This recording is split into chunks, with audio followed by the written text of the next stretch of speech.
ছবিটা এরকমভাবে শো হবে। এরপর এখানে আপনি যে ছবিটা ব্যাকগ্রাউন্ড রিমুভ করেছেন সেই ছবিটা এখানে আপনাকে প্রথমে বসাতে হবে। এরপর আপনি ছবিটা এরকম বড় ছোটো কাস্টমাইজ করতে পারবেন আপনার পছন্দ অনুযায়ী। এরপর ছবিটা এখানে সুন্দর করে বসাবেন। দেখতে পাচ্ছেন আমি যেভাবে বসিয়ে দিচ্ছি, আপনি ছবিটা এভাবে সুন্দর করে বসাবেন। দেখতে পাচ্ছেন ছবিটা এভাবে সুন্দর করে বসে গেছে। এরপর এখানে দেখতে পাচ্ছেন নিচে শুভেচ্ছা অন্তর দেখতে পাচ্ছেন। এখানে আপনি আপনার নাম বা আপনার অন্য কিছু যদি লেখার ইচ্ছা থাকে সেগুলো আপনি এখানে লিখতে পারবেন। আসসালামু আলাইকুম। এরকম শুভেচ্ছা পোস্টার, ঈদের শুভেচ্ছা পোস্টার আপনি কিভাবে তৈরি করবেন আপনার নিজের ছবি দিয়ে, আজকের এই ভিডিওতে সেই বিষয়টা সম্পর্কে বিস্তারিত বলবো। যদি আপনি এরকম একটা শুভেচ্ছা পোস্টার তৈরি করতে চান আপনার নিজের ছবি দিয়ে, আপনি ফ্রেন্ড সার্কেলের মাঝে তা শেয়ার করতে চান, তাহলে আজকের এই ভিডিওটা আপনার জন্য। কেননা এই ভিডিওতে সে সম্পর্কে খুব সহজে আমি বুঝিয়ে দেবো বা আপনি খুব সহজে এক ক্লিকে আপনি তৈরি করে নিতে পারবেন এরকম একটা শুভেচ্ছা পোস্টার আপনার নিজের ছবি দিয়ে। দেন বন্ধুরা কীভাবে কী করবেন সেটা জানতে হলে অবশ্যই ভিডিওটা শুরু থেকে শেষ পর্যন্ত দেখুন। এজন্য আপনাকে যে কাজটা করতে হবে, আপনাকে দুটো অ্যাপস ইনস্টল করতে হবে। একটা হচ্ছে পিক্সেল ল্যাব, একটা হচ্ছে background remover. Background remover apps দিয়ে আপনি আপনার যে কোনো ছবিকে ব্যাকগ্রাউন্ড রিমুভ করতে পারবেন এবং পিক্সেল ল্যাবের মাধ্যমে আপনি ছবিকে এডিট করে বা টেক্সট করে আপনি সেটা তৈরি করতে পারবেন এরকম পোস্টার। এজন্য আপনাকে গুগল প্লে স্টোরে যেতে হবে এবং গুগল প্লে স্টোর থেকে পিক্সেল ল্যাব এবং যে ব্যাকগ্রাউন্ড রিমুভার যে অ্যাপস রয়েছে সেই অ্যাপসটা আপনাকে ইনস্টল করে নিতে হবে। ইনস্টল করে সেটা ব্যবহার করতে হবে।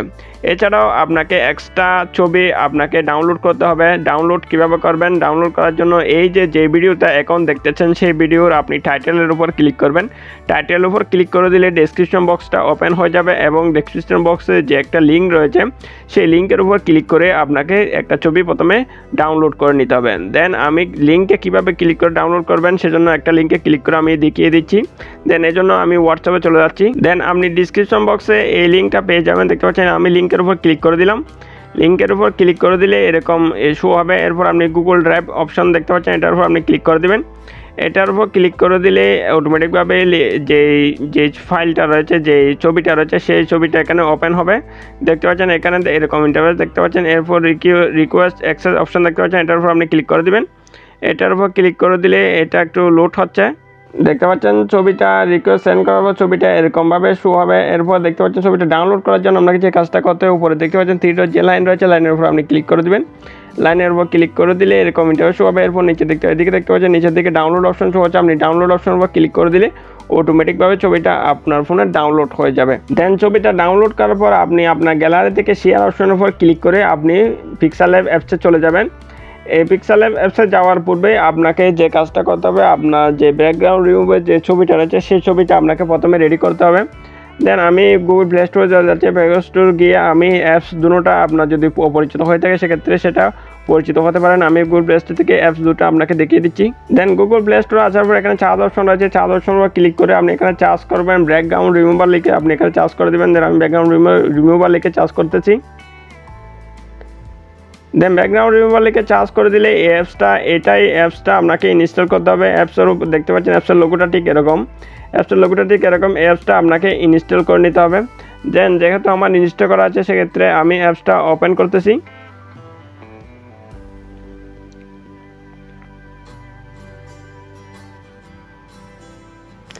এরপর এখানে দেখতে পাচ্ছেন আপলোড ইমেজ অপশন শো হচ্ছে। দেন আপলোড ইমেজ অপশনের উপর আপনি ক্লিক করে দেবেন।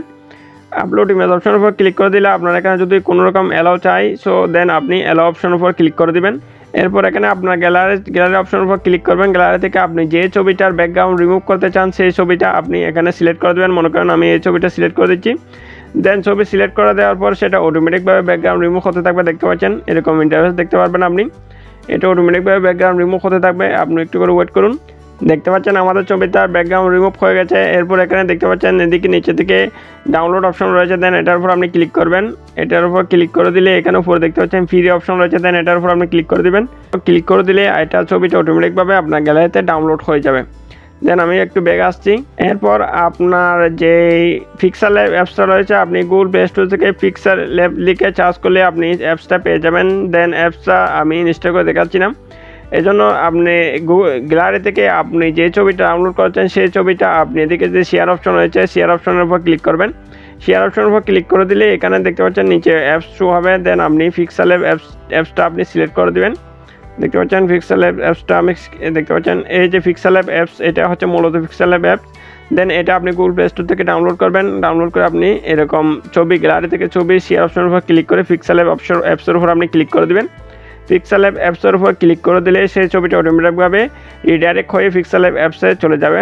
এরপর আপনি এরকম ইন্টারফেস দেখতে পারবেন। এদিকে যে রাইট অপশন রয়েছে আপনি রাইট অপশনের উপর ক্লিক করে দেবেন। রাইট অপশনের উপর ক্লিক করে দিলে ছবিটা এরকমভাবে শো হবে। এরপর এখানে আপনি যে ছবিটা ব্যাকগ্রাউন্ড রিমুভ করেছেন সেই ছবিটা এখানে আপনাকে প্রথমে বসাতে হবে। এজন্য উপরে দেখতে পাচ্ছেন প্লাস আইকন রয়েছে, দেন আপনি প্লাস আইকনের উপর ক্লিক করে দেবেন। এরপর ফ্রম গ্যালারি অপশন শো হচ্ছে, দেন আপনি ফ্রম গ্যালারি অপশনের উপর ক্লিক করে দেবেন। ফ্রম গ্যালারি অপশনের উপর ক্লিক করে দিলেই এখানে আপনার গ্যালারির সমস্ত ফটো শো হবে এবং যে ছবিটার আপনি ব্যাকগ্রাউন্ড রিমুভ করে দিয়েছেন সেই ছবিটা আপনি এখানে সিলেক্ট করবেন। দেন আমি ছবিটার উপর ক্লিক করে দিচ্ছি। দেন ছবিটা এরকমভাবে শো হচ্ছে। এরপর এখানে দেখতে পাচ্ছেন রাইট অপশন রয়েছে, রাইট অপশনের উপর ক্লিক করবেন। রাইট অপশনের উপর ক্লিক করে দিলে ছবিটা এভাবে শো হবে। এরপর আপনি ছবিটা এরকম বড় ছোটো কাস্টমার করতে পারবেন আপনার পছন্দ অনুযায়ী। এরপর ছবিটা এখানে সুন্দর করে বসাবেন। দেখতে পাচ্ছেন আমি যেভাবে বসিয়ে দিচ্ছি, আপনি ছবিটা এভাবে সুন্দর করে বসাবেন। দেখতে পাচ্ছেন ছবিটা এভাবে সুন্দর করে বসে গেছে। এরপর এখানে দেখতে পাচ্ছেন নিচে শুভেচ্ছা অন্তর দেখতে পাচ্ছেন। এখানে আপনি আপনার নাম বা আপনার অন্য কিছু যদি লেখার ইচ্ছা থাকে সেগুলো আপনি এখানে লিখতে পারবেন। এই জন্য লেখার জন্য আপনাকে যে কাজটা করতে হবে, এদিকে যে দেখতে পাচ্ছেন এই অপশন রয়েছে, দেন এই অপশনের উপর আপনি ক্লিক করবেন। এরপর এখানে দেখতে পাচ্ছেন প্লাস আইকন, নিচের দিকে টেক্সট রয়েছে, দেন এটার উপর আপনি ক্লিক করবেন।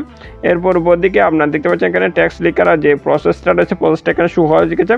এরপর এখানে দেখতে পাচ্ছেন এডিট অপশন রয়েছে, দেন আপনি এডিট অপশনের উপর ক্লিক করবেন। এডিট অপশন উপর ক্লিক করে দিলে আপনার গ্যালারিটা ওপেন হয়ে যাবে। এরপর এখানে আপনার নিউ টেক্সট যে অপশনটা রয়েছে, টেক্সট যেটা রয়েছে সেটা আপনি রিমুভ করবেন। প্রথমে রিমুভ করে আপনি আপনার যে নামটা রয়েছে সেই নামটা দিবেন, বা আপনার নামের সাথে যদি অন্য কিছু দিতে চান সেটাও আপনি দিতে পারবেন। সেজন্য আমি একটা নাম দিয়ে দিচ্ছি প্রথমে। এরকম আপনার পছন্দ অনুযায়ী বা আপনি যে নামটা দিতে চাইবেন সেই নামটা দিবেন। দেওয়ার পর উপরে দেখতে পাচ্ছেন উক অপশন রয়েছে, উক অপশনের উপর আপনি ক্লিক করে দেবেন। উক অপশনের উপর ক্লিক করে দিলে এভাবে নামটা এরকম বসবে। এরপর আপনি নামটা চাইলে বড় ছোটো বা কাস্টমাইজ করতে পারবেন। এজন্য নামের কালারটা যদি আপনি চেঞ্জ করতে চান সেক্ষেত্রে নিচের দিকে অপশন শো রয়েছে, দেন এখানে কালার অপশন আছে, এটার উপর ক্লিক করে দেবেন। এটার উপর ক্লিক করে দিলে এখানে অসংখ্য কালার রয়েছে দেখতে পাচ্ছেন। আপনার পছন্দ অনুযায়ী আপনি যে কোনো একটা কালার এখানে আপনি সিলেক্ট করে দিতে পারেন। দেন দেখতে পাচ্ছেন আমি একটা কালার চুজ করতেছি। আপনি কালার চুজ করার পরে এদিকে দেখতে পাচ্ছেন রাইট অপশন রয়েছে, রাইট অপশনের উপর আপনি ক্লিক করে দেবেন। দেখতে পাচ্ছেন আপনার নামটা এভাবে বসে গেছে। এরপর আপনি চাইলে নামটা বড় ছোটো কাস্টমাইজ করে নিতে পারবেন, এর জন্য কোনো সমস্যা নাই। এরপর নামের নিচে চাইলে আপনি অন্য কিছু যদি লিখতে চান সেক্ষেত্রে আপনি আবার পুনরায় প্লাস আইকন দেখতে পাচ্ছেন, এদিকে প্লাস আইকনের উপর ক্লিক করবেন। এরপর আবার টেক্সট লেখার যে প্রসেসটা রয়েছে সেটা চলে আসবে। এরপর এডিট অপশনের উপর ক্লিক করে আপনি পুনরায় এভাবে টেক্সট দিতে পারবেন। এভাবে টেক্সট দেওয়ার পর যদি আপনি চান যে ছবিটা সম্পূর্ণ হয়ে গেছে বা আপনার কাজগুলো সম্পূর্ণ ওকে হয়ে গেছে, এরপর আপনি ছবিটা সেভ করার জন্য কি করবেন, উপরে দেখতে পাচ্ছেন এদিকে যে অপশনটা রয়েছে, দেন এটার উপর ক্লিক করবেন। এটার উপর ক্লিক করে সেভ অ্যাজ ইমেজ নামে একটা অপশন শো হচ্ছে, দেন এটার উপর আপনি পুনরায় ক্লিক করে দেবেন। এটার উপর ক্লিক করে দিলে এখানে দেখতে পাচ্ছেন নিচের দিকে ডিফল্ট অপশন রয়েছে, দেন এটার উপর ক্লিক করবেন। এরপর এখানে আলট্রা অপশনের উপর ক্লিক করে দিবেন, দেন আলট্রা অপশনের উপর ক্লিক করবেন। এরপর save two gallery option show হচ্ছে, দেন এটার উপর ক্লিক করে দিলে ছবিটা অটোমেটিকভাবে আপনার গ্যালারিতে সেভ হয়ে যাবে। দেন আমি সেলার উপর ক্লিক সেভ টু গ্যালারি অপশনের উপর ক্লিক করে দিচ্ছি। দেখতে পাচ্ছেন সেভ ছবিটা অটোমেটিকভাবে গ্যালারিতে অ্যাড হয়ে গেছে। দেন বন্ধুরা এভাবে আপনি খুব সহজে আপনার যে ছবি রয়েছে ছবি দিয়ে পবিত্র ঈদ উল ফিতরের এভাবে একটা শুভেচ্ছা পোস্টার আপনি ঈদ মুবারক শুভেচ্ছা পোস্টার আপনি খুব সহজে তৈরি করতে পারবেন কোনো রকম ঝামেলা ছাড়াই। দেন বন্ধুরা হচ্ছে আজকের ভিডিও ভালো লাগলে অবশ্যই একটা লাইক করে দেবেন। আর আমাদের চ্যানেলটা যদি এখন আপনি সাবস্ক্রাইব করে না থাকেন তাহলে অবশ্যই সাবস্ক্রাইব করে সাথে থাকবেন। সো সবাই ভালো থাকবেন, আল্লাহ হাফেজ।